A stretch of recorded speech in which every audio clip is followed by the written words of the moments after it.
ইন্না লানারাকা, নিশ্চয়ই আমরা আপনাকে দেখতেছি, ফি দালালিম মুবিন, আপনি স্পষ্ট গুমরাহির মধ্যে আছেন। জুড়ে বলেন নাউজুবিল্লাহ। নূহ আলাইহিস সালাম কে বলে? নূহ আলাইহিস সালামের গোত্রের, নূহ আলাইহিস সালামের গোষ্ঠীর, নূহ আলাইহিস সালামের এলাকার নেতৃত্ব স্থানীয় লোকরা বলতেছে, ও নূহ, আমরা তো দেখতেছি তুমি স্পষ্ট গুমরাহির মধ্যে আছো, পথভ্রষ্টতার মধ্যে আছো, তুমি সঠিক পথের মধ্যে নাই। নূহ আলাইহিস সালাতু ওয়াস সালামের পক্ষে আল্লাহ কোরআন আয়াত নাজিল করেন নাই, নূহ আলাইহিস সালাম নিজেই উত্তর দেন। নূহ আলাইহিস সালাম তার উম্মতদেরকে ডেকে বলেন, ক্বালা ইয়া কওমি লাইসা বি দালালা। নূহ আলাইহিস সালাম বলেন, হে আমার কওম, লাইসা বি দালালা, আমার মধ্যে কোনো পথভ্রষ্টতা নাই, আমার মধ্যে কোনো পথহারা জিনিস নাই।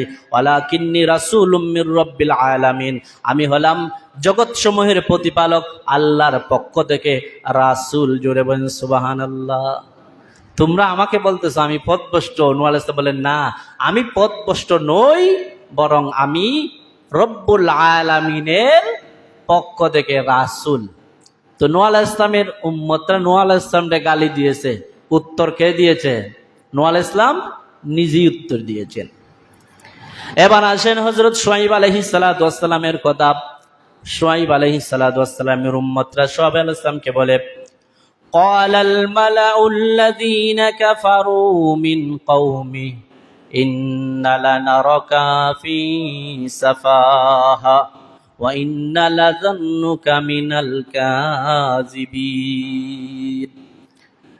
হযরত শুআয়ব আলাইহিস সালাতু ওয়াস সালামের উম্মতরা শুআয়ব আলাইহিস সালামকে ডাক দিয়া বলে, ক্বালাল মালাউল্লাযীনা কাফারু মিন কওমিহি, হযরত শুআয়ব আলাইহিস সালামের উম্মতের শুআয়ব আলাইহিস সালামের গোষ্ঠীর নেতৃত্ব স্থানীয় কাফেররা শুআয়ব আলাইহিস সালামকে ডাক দিয়া বলে, ইন্না লানারাকা, নিশ্চয়ই আমরা আপনাকে দেখতেছি, ফি সাফাহাতিন, আমরা আপনাকে দেখতেছি, আপনি একটা বোকা মানুষ।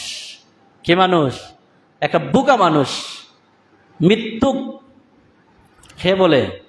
শুআয়ব আলাইহিস সালামের উম্মতরা, শুআয়ব আলাইহিস সালামের গোষ্ঠীর নেতৃত্ব স্থানীয় কাফেররা শুআয়ব আলাইহিস সালামকে ডাক দেয়া বলে, ও শুআয়ব, আমরা দেখতেছি তুমি একটা মিথ্যুক লোক, তুমি একটা বোকা লোক।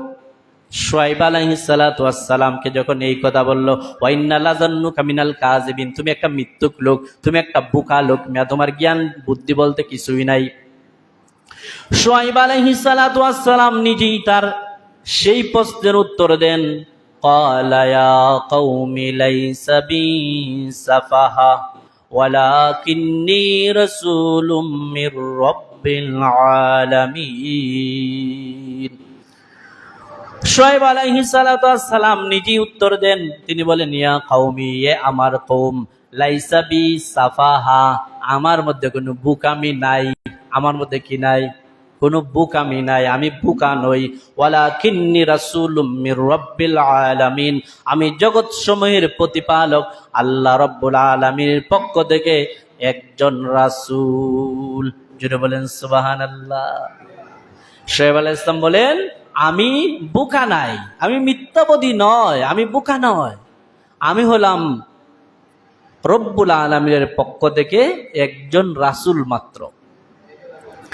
তো পূর্বেকার নবীদের জীবনী যদি আমরা ইতিহাস তালাশ করি, তাহলে দেখি যখন তাদের উম্মতরা, তাদের গোষ্ঠীর লোকরা, তাদের এলাকার লোকরা তাদেরকে গালিগালাজ করত, তখন ওনারা নিজেরাই উত্তর দিতেন। নিজেরাই কি করতেন? উত্তর দিতেন। বলতেন যে, ভাই তুই যে আমার গালি দেস, ই গালির উপযুক্ত আমি না, নিজে বলতেন। কিন্তু নবীকে যখন গালি দিল আস ইবনে ওয়াইল এবং তার গোষ্ঠীরা, মক্কার কাফেররা, মক্কার মুশরিকরা, মক্কার পুত্তলিকরা, আস ইবনে ওয়াইলের গালিকে আল্লাহ রাব্বুল আলামিন সহ্য করতে পারেন নাই। আরশের মালিক একটা আস্তা সূরা নাজিল করেন নবীর শানে, সূরাতুল কাউসার। সূরাতুল কাউসার নাজিল করে আস ইবনে ওয়াইল এবং তার গোষ্ঠীকে দাঁত ভাঙ্গা জবাব দিয়ে বলেন, তোমরা বলো আমার নবী লেসকাডা, আমার নবী নির্বংশ, আমার নবী নির্বংশ নয়, আমার নবী লেসকাডা নয়, বরং তোমরাই হলে লেসকাডা। জুড়ে বলেন সুবহানাল্লাহ। তো নবীজিকে যখন গালি দিয়েছেন, উত্তর দিয়েছেন আরশের মালিক আল্লাহ। কিন্তু বাকি সব নবীকে যখন তার উম্মতরা এলাকার লোকরা গালি দিয়েছে, ওরা কিন্তু আল্লাহ কিন্তু তাদের পক্ষে উত্তর দেন নাই, নিজেরাই তাদের উত্তর দিয়েছেন। নিজেরাই নিজেকে ভালো মানুষ বলে সমাজে প্রতিষ্ঠিত করার জন্য নিজেরাই কথা বলেছেন।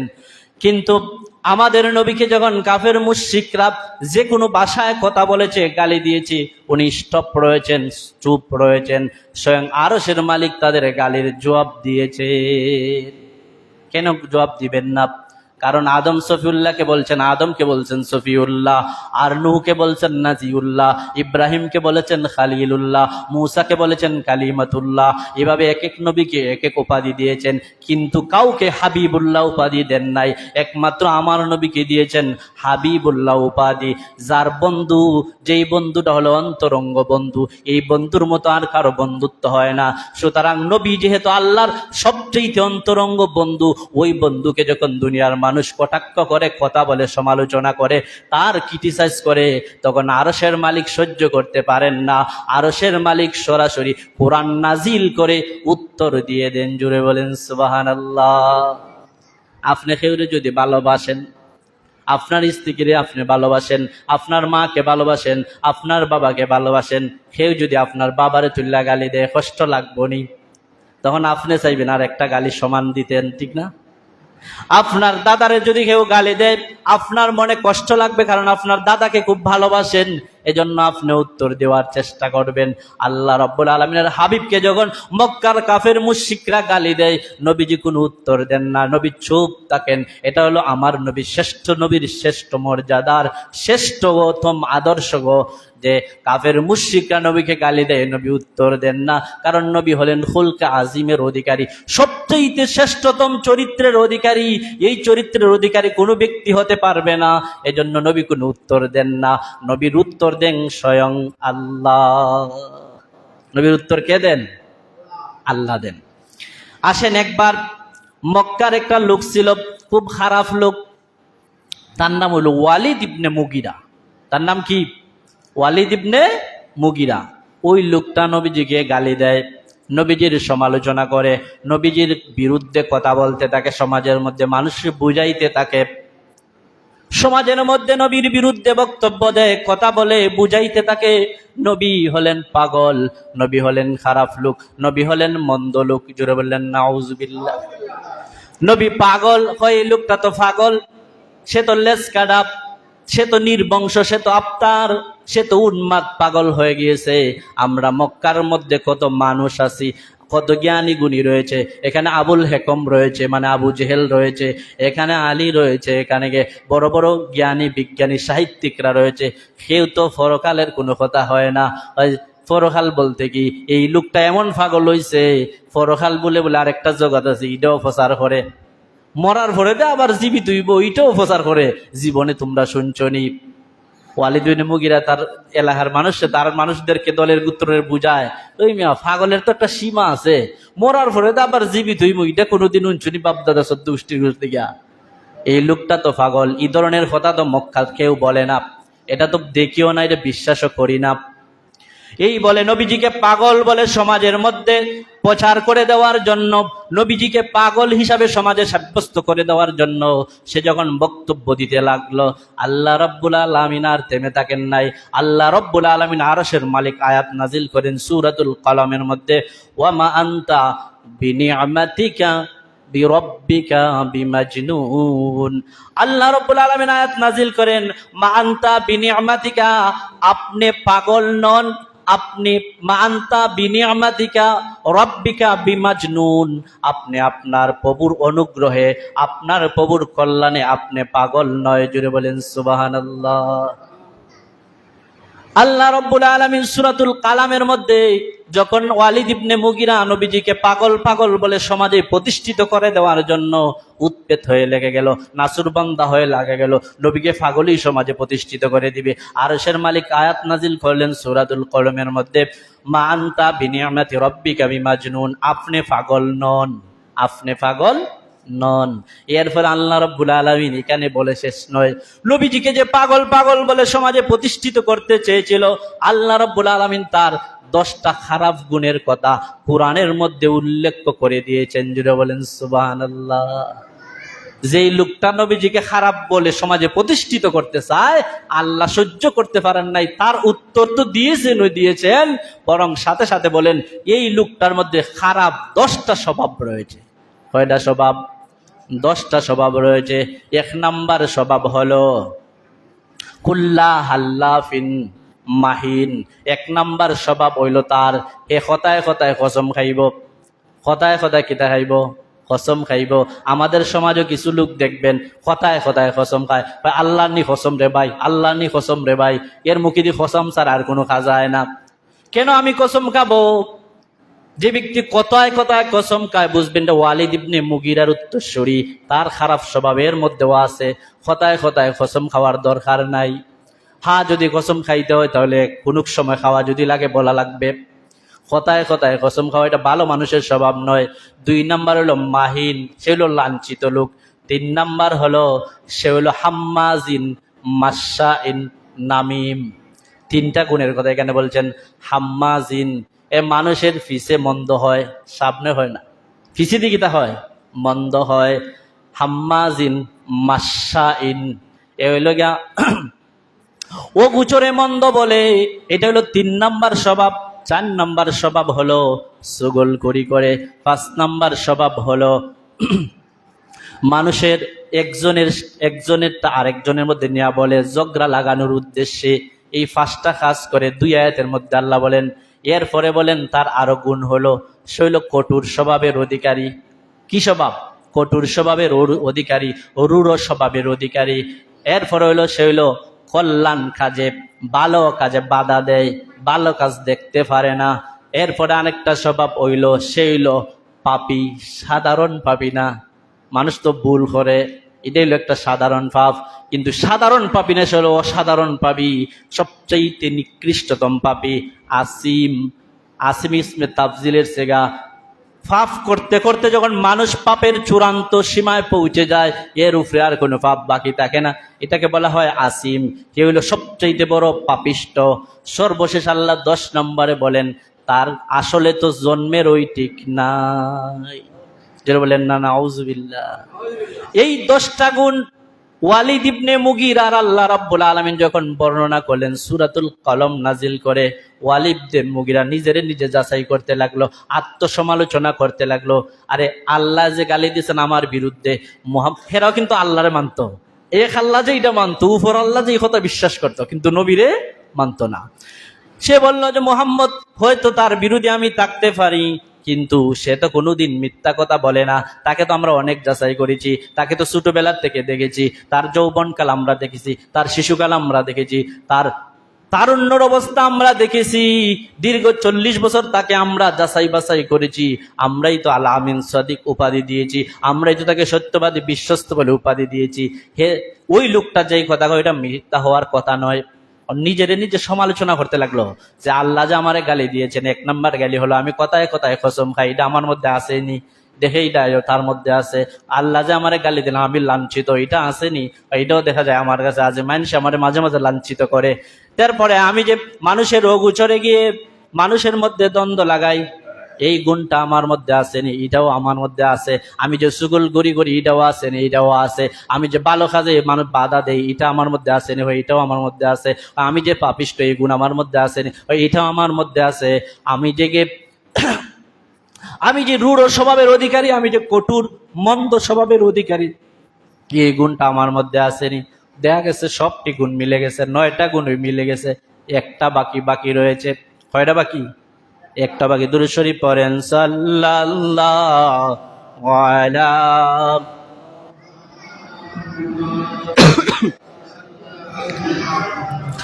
ওয়ালা মুহাম্মাদ সাল্লাল্লাহু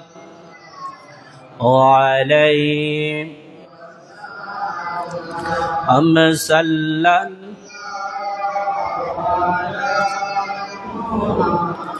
محمد صلى الله عليه هو الحبيب الذي ترجى شفاعته লিকুল্লি হাউলিম মিনাল আহওয়ালি মুকতাহিম সাল্লাল্লাহু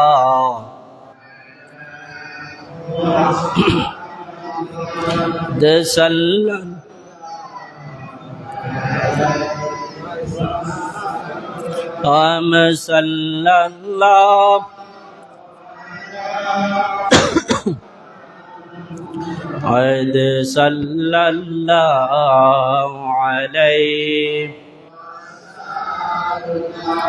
প্যারা হাজরিন, তো বলছিলাম ওয়ালিদ ইবনে মুগিরাকে যখন আল্লাহ 10টা গালি দিলেন, 9টা গালিকে সে সমালোচনা করে নিজের মধ্যে গুণটা পেয়ে গেল। 9টা গালির গুণই আল্লাহ যে গালি দিয়েছেন তার মধ্যে আছে, কিন্তু 10 নাম্বারটা তো সে জানে না।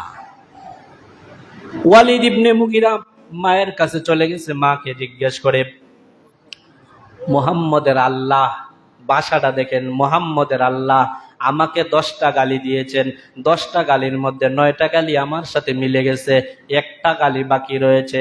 তুমি সত্যিকার অর্থে বলো এই 10 নাম্বার গালি হলো আমি হলাম জারুর সন্তান, এটা একমাত্র তুমি বলতে পারবে, পৃথিবীর কোনো নারী পুরুষ কোনো পুরুষ বলতে পারবে না, আমার বাবাও বলতে পারবে না, একমাত্র তুমি বলতে পারো। মা তুমি সঠিক উত্তর দাও, যদি সঠিক উত্তর না দাও গর্দান কিন্তু ফেলে দিব।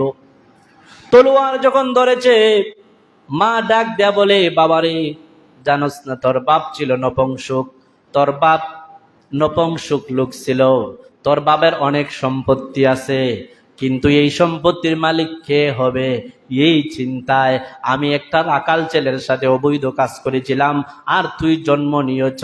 আল্লাহ যে তোকে 10টা গালি দিয়েছে 100% সত্য গালি দিয়েছে। বলেন সুবহানাল্লাহ। তো ওয়ালিদ ইবনে মুগিরা গালি দিত খারে নবীরে, ওয়ালিদ ইবনে মুগিরা খারে গালি দিত, কয়টা গালি দিছে? একটা গালি দিছে যে নবী পাগল, একটা মাত্র গালি দিছে। আল্লাহ রাব্বুল আলামিন ওয়ালিদ ইবনে মুগিরাকে 10টা গালি দিয়েছেন। জোরে বলেন সুবহানাল্লাহ। আর এটাও বুঝে রাখবেন, যে ব্যক্তিরা নবী রাসূলদেরকে গালিগালাজ করে, নবী রাসূলদের মন্দ বলে, নবী রাসূলদের সমালোচনা করে, ক্রিটিসাইজ করে, নবী রাসূলদেরকে বিদ্রুপাত্মক কথা বলে, এদের আসলেই জন্মগত সমস্যা আছে, এদের আসলেই এদের মধ্যে চরিত্রের সমস্যা আছে। এরা ভালো কাজ দেখতে পারতো না, এরা মন্দ কাজে বেশি লাফাইয়া পড়বো, ভালো কাজ দেখতে পারবো না, কল্যাণকর কাজের দ্বারে যাইতো না, এরা কথায় কথায় মিথ্যা গাইব, এই ধরনের সব মন্দ স্বভাব তার মধ্যে থাকবে। কারণ নবী রাসূলদের বিরোধিতা যারা করে এরা ভালো মানুষে নবী রাসূলদের বিরোধিতা করতে পারে না। নবী রাসূলদের বিরোধিতা যারা করে এরা ভালো মানুষও হতে পারে না। আর আল্লাহ রাব্বুল আলামিন একটা উদাহরণ দিয়ে কিয়ামত পর্যন্ত বুঝায় দিয়েছেন যে দুনিয়ার মানুষ যারা নবী রাসূলদের বিরোধিতা করে, এদেরকে পাগল বলে, খারাপ বলে, এরাই আসলে ভালো নয়। এরপরে শুনেন, মক্কার কাফেররা আবার প্রশ্ন তুললো নবীর প্রতি যে কোরআন নাজিল, এটা আসলে কোরআন টোরান না, এটা বানায় বানায় বলে। আরেকটা হইলো নবী তো রসুলই নয়, এ তো আমাদের মতোই রাসূল। কালু আনতুম ইল্লা বাশারুম মিসলুনা, উনি তো আমাদের মতোই রাসূল, উনি তো আমাদের মতোই বাশার, উনি তো আমাদের মতোই মানুষ, এটা মক্কার লোকরা বলল। আরেকটা বলল যে উনি পথভ্রষ্ট, সঠিক পথের উপরে নাই। তিনটা যখন প্রশ্ন করলো, 1 নাম্বার প্রশ্ন হইল নবীর উপর কোরআন নাজিল হয় না, নিজে নিজে বানায় বলে। 2 নাম্বার হলো উনি কোনো রসুল নন। 3 নাম্বার হলো উনি সঠিক পথের মধ্যে নাই। 3টা প্রশ্ন করছে, 3টা সমালোচনা নবীর করছে। আল্লাহ রাব্বুল আলামিন সূরাতুল ইয়াসিনের শুরুতে আল্লাহ রাব্বুল আলামিন সেই 3 প্রশ্নের জবাব দিয়েছেন। আল্লাহ রাব্বুল আলামিন ডাক দিয়ে বলেন, ইয়াসিন ওয়াল কুরআনিল হাকীম ইন্নাকা লামিনাল মুরসালিন আলা সিরাতিম মুস্তাকিম। জোরে বলেন সুবহানাল্লাহ। আল্লাহ রাব্বুল আলামিন সূরাতুল ইয়াসিনের প্রথম যে শব্দ ব্যবহার করলেন ইয়াসিন, কিয়ামত পর্যন্ত এর অর্থ কেউ জানবে না। একটা হলো ইয়া আর একটা হলো সিন, 2টা অক্ষর মাত্র, সবাই বুঝে এই কথা।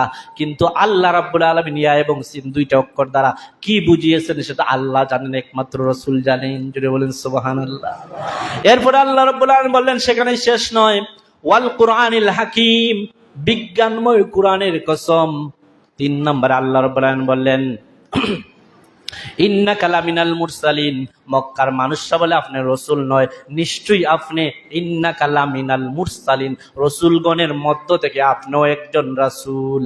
এরপরে হলো আলা সিরাতিম মুস্তাকিম, তারা বলে আপনি পথভ্রষ্ট, আপনি সঠিক পথের উপরে নাই, আপনি অবশ্যই সিরাতুল মুস্তাকিমের উপর প্রতিষ্ঠিত। জোরে বলেন সুবহানাল্লাহ। তো নবীর মন্দ বলেছে, মক্কার কাফেররা উত্তর দিয়েছেন কে? আরশের মালিক আল্লাহ। জুড়ে বলেন সুবহানাল্লাহ। এরপরে কাফের মুশরিকরা আরেকটা প্রশ্ন তুলল, মা লিহাযার রাসূল ইয়াকুলুত তাআম ওয়া ইয়ামশি ফিল আসওয়াক, এউনু কেমন রাসূল? উনি দেখেন আমরার মতো বাজারেও যায়, উনি দেখেন আমরার মতন খাবারও খায়, তাহলে যিনি খাবার খায়, যিনি বাজারও যায়, উনি আবার রাসূল হয় কেমনে? মক্কার কাফের লোকরা প্রশ্ন করে। আল্লাহ রাব্বুল আলামিন আরশের মালিক সরাসরি উত্তর দেন। আল্লাহ রাব্বুল আলামিন বলেন, মা মা লিহাযার রাসূল ইয়াকুলুত তাআম ওয়া ইয়ামশি ফিল আসওয়াক, তোমরা বলো যে আমার নবী এটা কেমন নবী যে বাজারও যায় খাবারও খায়, ইদা আবার নবী হয় কেমনে? শুনে রাখো, ওয়ামা আরসালনা কাবলাকা মিনাল মুরসালিন, এই নবী নয়, শুধু এই নবীর পূর্বে যত নবী রাসূল দুনিয়াতে এসেছেন সবাই, শুধু শেষ নবী রাহমাতুল লিল আলামিন নয়, এই নবীর পূর্বে যত নবী রাসূল এসেছেন সমস্ত নবী রাসূল ইন্নাহুম লা ইয়াকুলুনা তাআমা ওয়া ইয়ামশি ফিল আসওয়াক, সবাই বাজারে যাইতো, সবাই খাবার খাইতো। জুড়ে বলেন সুবহানাল্লাহ। তোমরা কইলে কেমন রাসূল? বাজারেও যায় খাবারও খায়, এটা রাসূল হইতে পারে যে বাজারও গেল একবার আমরা মতন খাইলো? না না, শুধু এই নবী নয়, আদম সফিউল্লাহ থেকে ঈসা রুহুল্লাহ পর্যন্ত সমস্ত নবী রাসূলরা বাজারও যাইতেন, খাবার খাইতেন। সুতরাং এটা এই নবীর এই আচরণটা নতুন কোনো আচরণ নয়। এরপরে কাফের মুশরিকরা আবার বলা বলি শুরু করে দিল। নবীর কাছে যখন প্রথম ওহী নাজিল হলো, ওহী নাজিল মধ্যে বন্ধ হয়ে গেল, প্রায় 3 বছরের যাবত ওহী নাজিল হয় না, ফাতরাতে ওহী বন্ধ হয়ে গিয়েছে। আবু জেহেলের স্ত্রী বলতে শুরু করলো, ও মুহাম্মদ, এ মুহাম্মদ, তোমার কাছে তো একটা শয়তান আইতো, এটা কি এখন আয় না? নবীজিকে ক্রিটিসাইজ কইরা, সমালোচনা কইরা, বিদ্রুপাত্মক কইরা হয়, এ মুহাম্মদ, তোমার কাছে একটা শয়তান আইতো, এটা কি এখন আর আয় না? আল্লাহ রাব্বুল আলামিন নবীজির চেহারা মলিন হয়ে গেল, নবীজিকে কটাক্ষ করে কথা বলে। আল্লাহ কুরআন নাজিল করেন যেই ফেরেশতারে দিয়া, ওই ফেরেশতাকে কটাক্ষ করে আবু জেহেলের স্ত্রী কথা বলে। আরশের মালিক সইতে পারেন না, একটা সূরা, আস্তা সূরা নাজিল করলেন, সূরাতুদ দুহা। সূরাতুদ দুহা নাজিল করে আল্লাহ রাব্বুল আলামিন বললেন, ও আমার হাবিব, আবু জেহেলের স্ত্রী আপনাকে বলে আপনার আল্লাহ আপনাকে পরিত্যাগ করে দিয়েছেন, আপনার চেহারাটা মলিন হয়ে গেছে, এই মলিন চেহারা আমি আরশের মালিক দেখতে চাই না। ওয়াদ দুহা, আপনার উজ্জ্বল মুখের কসম। ওয়াদ-দুহা ওয়াল-লাইলি ইযা সাজা, রাত যখন গভীর হয় সেই গভীর রাতের কসম। মা ওয়াদ্দাআকা রাব্বুকা ওয়া মা কালা, আপনার প্রভু আপনাকে ছেড়ে যান নাই, আপনার প্রভু আপনাকে ছেড়ে পরিত্যাগ করে যান নাই। জুড়ে বলেন সুবহানাল্লাহ। আবু জেহেলের গোষ্ঠীরা এভাবে নবীকে সমালোচনা করত, খারাপ ভাষায় কথা বলতো, খারাপ ভাষায় সমালোচনা করত। আরেকবার সমালোচনা করলো আবু জেহেল, এবার হয় ইতার ভালো লাগে না, মুহাম্মদ এক ফাড়ি আমরা এক ফাড়ি, ই ফাটাফাটি করতে করতে আমরা জীবনই শেষ, ইটা ভালো লাগে না, ও এবার কাবা শরীফের মধ্যে যাইমু, মুহাম্মদ তো কাবারে মানে আমরাও তো মানি। আবু জেহেল হইতেছে, মুহাম্মদ তো খাবারে মানে আমরা তো খাবারে মানি, ইতার ভালো লাগে না, ফাটাফাটি চলো কাবার কাছে।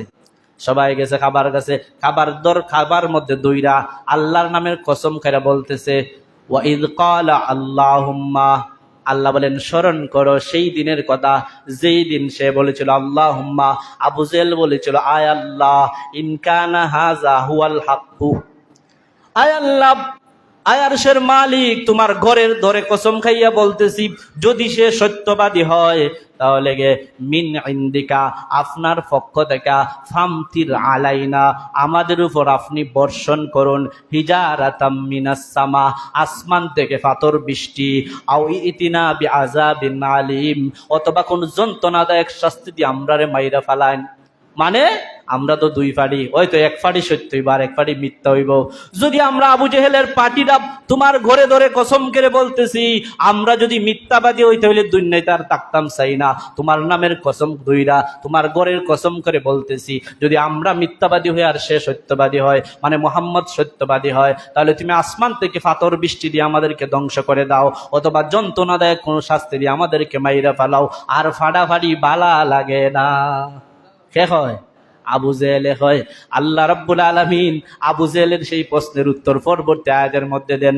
আল্লাহ রাব্বুল আলামিন বলেন, আবু জেহেল যখন এই ওয়াদা করেছে কাবা শরীফের মধ্যে, কাবা গরো দইরা, হেরারও কিন্তু বিশ্বাস আছে খাবার দইরা যা বলবো এটা আল্লাহ কবুল করে নেয়। তো আবু জেহেল বাড়িতে চলে গেছে, একদিন দুই দিন গেছে, কোনো আজাব উজাব আসে না, পাথর বৃষ্টি হয় না, কোনো আজাব আইয়া তারে ধ্বংস করে না, ঘর থেকে ডরায় ডরায় বাইর হয় না। 3 দিন যখন চলে গেছে, এবার আবু জেহেল তার দল বল লইয়া হয়, আরে আমরাই তো শরিক, নাইলে তো 3 দিনের ভিতরে গজব শুরু হয়ে যাওয়ার কথা, 3 দিনের ভিতরে আসমান থেকে বৃষ্টি হওয়া, পাথর বৃষ্টি হওয়ার কথা। হয়তো আমরা জিতিলাম, মিছিল দেওয়া শুরু করছে। আল্লাহ রাব্বুল আলামিন তাকতে পারেন নাই, নবীর অপমান হবে সেটা আল্লাহ রাব্বুল আলামিন দিতে পারেন নাই। আল্লাহ রাব্বুল আলামিন পরবর্তী আয়াত নাজিল করে বললেন, আমার হাবিব, আপনি যেই মক্কা নগরীতে বসবাস করেন, সেই মক্কা নগরীতে আবু জেহেলের গোষ্ঠীও বসবাস করে। আপনি রাহমাতুল লিল আলামিন যেই এলাকার মধ্যে থাকেন, সেখানে পৃথিবীর সবচেয়ে কুখ্যাত খারাপ লোকটা, আমার বিরুদ্ধ লোকটাও থাকে। আপনি রহমতের নবী যেখানে থাকেন, সেখানে আমার গজব আসতে পারে না। এজন্য আবু জেহেল এবং আবু জেহেলের দলবলগুলা বেঁচে গিয়েছে। সুবহানাল্লাহ। আবু জেহেল কেন বাঁচছে? আর রহমতের নবী এই মক্কাতে বসবাস করেন, এখানে তো আবু জেহেলও বসবাস করে। সুতরাং যেখানে রহমতের নবী থাকেন, সেখানে আল্লাহর গজব আসে না। সুতরাং সেজন্য আবু জেহেল বেঁচে গেছে, না তো আসমান থেকে পাথর বৃষ্টি এসে ওই আবু জেহেল ধ্বংস হইতো। সেভাবে যেভাবে সে দোয়া করছে, এইভাবেই ধ্বংস হইতো। তাহলে নবীজিকে যখন গালি দিয়েছেন, আল্লাহ রাব্বুল আলামিন কোরআনের হয়তো ফুল সূরা নাজিল করেছেন, অথবা কোনো আয়াত নাজিল করে যারাই নবীর বিরুদ্ধে কথা বলেছেন তাদের জবাব আল্লাহ দিয়েছেন। শেষমেশ 1 মিনিট আরেকটা বলি। আরেকটা হলো, নবীজি একদিন দাওয়াত দিতেন তাদের মানুষদেরকে, দলা হইরা পাহাড়ের উপরে উঠলেন, উঠা তাদেরকে ডাক দিলেন, ইয়া সাবাহা। এটা আরবি ভাষা শব্দ। আমরা যখন কোনো সময় সূরা আসে তখন ডাক ফালাই না, তখন সবাই একত্রিত হয়। তো আরবি ভাষায় ইয়া সাবাহা বলে ডাক দিলে সবাই একত্রিত হইতো। নবীজি পাহাড়ের উপরে ওইটা ডাক দিছেন, তোর সব মানুষ একত্রিত হইছে, সাথে আবু লাহাব উপস্থিত হইছে। তো নবী বলতেছেন, আমি যদি বলি ওই নবী উপরের, তো পাহাড়ের উপরে, আর তারা হইলে পারে ওইদিকে কি আছে তারা এদিক থেকে দেখে না। তো উনি বলতেছেন, আমি যদি বলি ওই পারে শত্রু আছে, তোমাদেরকে এক্ষুনি আক্রমণ করে, তোমরা বিশ্বাস করবে না? অবশ্যই বিশ্বাস করবো। আপনি যে কোনদিন মিথ্যা বলেন না, আপনার কথা বিশ্বাস করবো, কার কথা করবো? তো নবী বলেন, অবশ্যই তোমরা আমার কথা যদি বিশ্বাস করো, তাহলে তোমাদের পরকাল আছে, যদি সেটা না মানো তাহলে অবশ্যই তোমরা আযাবের সম্মুখীন হবে। বলে কই তার লাগে বুঝি দোলা করছ। তাব্বাল্লাকা আলিহাজা জামাতানা, ও মুহাম্মদ, তুই বুঝি তার লাগে আমরা রে দলা করছ, তুই ধ্বংস হ, তোর হাত ধ্বংস হোক। জুড়ে বলেন নাউজুবিল্লাহ। কিতা করছে? বদদোয়া করছে। তাব্বাল্লাকা আলিহাজা জামাতানা, তুমি কি এই জন্য আমাদেরকে একত্রিত করেছো? তোমার হাত ধ্বংস হোক। আল্লাহ রাব্বুল আলামিন এই ধ্বংসটা আবু লাহাব নবীর জন্য করেছে, আল্লাহর বন্ধুর জন্য, আল্লাহর হাবিবের জন্য বদদোয়া করেছে। আল্লাহ আরশের মালিক সইতে পারেন নাই। আল্লাহ পরিপূর্ণ একটা সূরা নাজিল করেছেন, সূরাতুল লাহাব। সেই সূরাতুল লাহাবের মধ্যে বলেন, তাব্বাত ইয়াদা আবি লাহাব। আল্লাহ রাব্বুল আলামিন আয়াত নাজিল করেন, আমার হাবিব আপনাকে আবু লাহাব বলে আপনার হাত ধ্বংস হোক। আমি আল্লাহ বললাম, আপনার হাত নয়, আবু লাহাবের 2 হাত ধ্বংস হোক। সুবহানাল্লাহ। নবীকে গালি দিলে আল্লাহ উত্তর দেন। নবীকে গালি দিয়েছে, আবু লাহাব বলছে আপনার হাত ধ্বংস হোক। নবী উত্তর দেন নাই, নবীর পক্ষে আল্লাহ উত্তর দিয়েছেন, তাব্বাত ইয়াদা আবি লাহাবি ওয়া তাব, আবু লাহাবের 2 হাত ধ্বংস হোক। এরপরে আল্লাহ বলেন, মা আগনানহু মালহু ওয়া মা কাসাব, তার ধন সম্পত্তি যা সে সারা জীবন উপার্জন করেছে কোনো উপকারে আসবে না। সায়াসলা নারান যাতা লাহাবি ওয়া আমরাতুহু, সে এবং তার স্ত্রী দুইজনই জাহান্নামে জ্বলবে কিছুদিন পরে। ওই কে বলেন? আল্লাহ বলেন। এরপরে বলেন, সায়াসলা নারান যাতা লাহাবি ওয়া আমরাতুহু হাম্মালাতাল হাতাব, যে তার স্ত্রী তারে পাহাড় থেকে খাট বহন কইরা আনতো, আইনা খাবার দাবারের ব্যবস্থা করতো। এই স্ত্রী সহ আবু লাহাব, তুমি বলছো নবীর হাত ধ্বংস হোক, তুমিও ধ্বংস হইবা, তোমার স্ত্রী সহ সব জাহান্নামে ফুরবাই। জুড়ে বলেন সুবহানাল্লাহ। তাহলে নবীকে যখন গালি দেয়, আল্লাহ রাব্বুল আলামিন উত্তর দেয়। আপনাকেও যদি কোনো ব্যক্তি আপনার জীবনে গালি দেয়, একটু চুপ থাকবেন, একটু ধৈর্য ধরবেন। ধৈর্যের ফল কয়েকদিন পরই এমন পাওয়া পাইবেন, এমন দেখা দেখবেন, যে দেখা দেখলে আপনার অন্তর খুশি হবে। আপনি তখন বুঝতে পারবেন, আরে ওই লোকটা আমার সাথে বেয়াদবি করেছিল, এই জন্যই আজকে খারাপ পরিণতি। সেটা পরে আপনি অনুভব করতে পারবেন। হয়তো আমরা রাগের কারণে শরীরের একটু গুসা থাকার মানুষ হিসাবে তো গুসা আছে সবারই, তার কারণে আমরা সহ্য করতে পারি না। কেউ যদি খারাপ কথা বলে সাথে সাথে উত্তর দিয়ে ফেলি। না না, আপনি যদি ধৈর্য ধরতে পারেন, ধৈর্য ধরার মতো ধরা, নবীওয়ালা চরিত্রবান হতে পারেন, তাহলে আপনিও আপনার প্রতিফল দুনিয়াতে দেখে যেতে পারবেন, পাবেন। আপনাকে কথা দিয়া কেউ কথা আপনাকে ক্রিটিসাইজ করুক, সমালোচনা করুক, বক্তব্য দেখ, আপনি ধৈর্য ধরবেন। জীবন পরিচালনার ক্ষেত্রে মানুষে আপনাকে বলবেই। নবীকে যদি পাগল বলতে পারে, নবীকে যদি মন্দ বলতে পারে, নবীকে যদি খারাপ আচরণ করতে পারে, তাহলে আপনি আমাকে বলতে পারে না? অবশ্যই মানুষ বলতে পারে। বুঝবেন তার চরিত্র বালা না, এই জন্য আপনাকে বলেছে। এটা দিয়ে আপনার মনকে বুঝাইয়া নিবেন আর আল্লাহর কাছে ফরিয়াদ করবেন। আল্লাহ রাব্বুল আলামিন আপনার অবশ্যই ধৈর্যের প্রতিদান আপনাকে দান করবেন। আসসালামু আলাইকুম ওয়া রাহমাতুল্লাহি ওয়া বারাকাতুহু। যারা সুন্নাত